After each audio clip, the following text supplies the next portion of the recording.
tout le monde et bonjour possesseur de laser Xtool D1 ou D1 Pro et qui vient d'acheter le kit extension. Alors, je vais vous expliquer vite fait comment configurer sur le logiciel XCS d'Xtool et sur Liveburn euh, la zone de travail et les paramètres laser pour avoir les bonnes dimensions.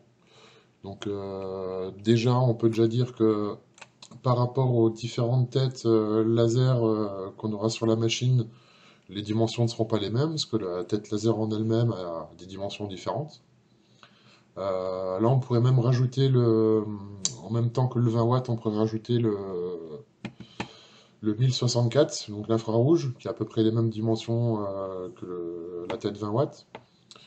Donc pour ceux qui ont un 5 ou 10 watts, la zone passera à 930 par 430. Ceux qui ont un 20 watts, la zone passera à 920 par 430.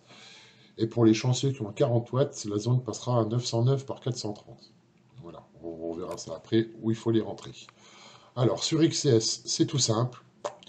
Il suffit d'être connecté, et puis on vient cliquer là-dessus, laser à plat. Donc laser à plat, c'est le châssis d'origine. Ça, c'est quand on a le Rotary, et kit extension, voilà, tout simplement. Et donc là, selon la tête qui est installée sur le laser, XCS mettra automatiquement la zone de travail à la bonne dimension.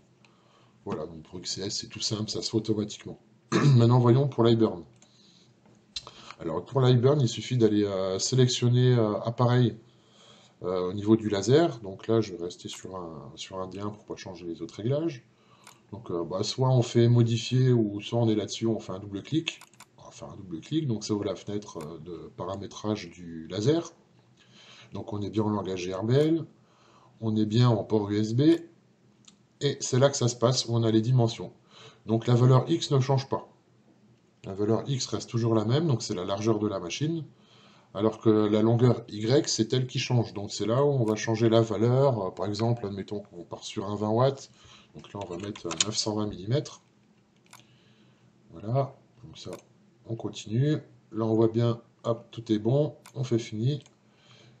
Et on voit que la zone de travail s'est automatiquement adaptée aux valeurs qu'on a rentrées. Donc pour vérifier, il suffit de cliquer sur les paramètres de la machine. Donc c'est le tournevis et la petite clé à molette. Et quand on ouvre ça, on voit bien que les dimensions qu'on a rentrées sont ici. Moi par exemple, j'ai un nid d'abeille un petit peu plus petit, j'ai 806 mm, donc je mets 806 mm. Voilà. Comme ça adapte la zone de travail à mon nid d'abeille qui est de 806 mm. Voilà. Donc les valeurs, je vous les remets. Donc 930, 920 ou 909 selon la tête laser qui est installée sur la machine.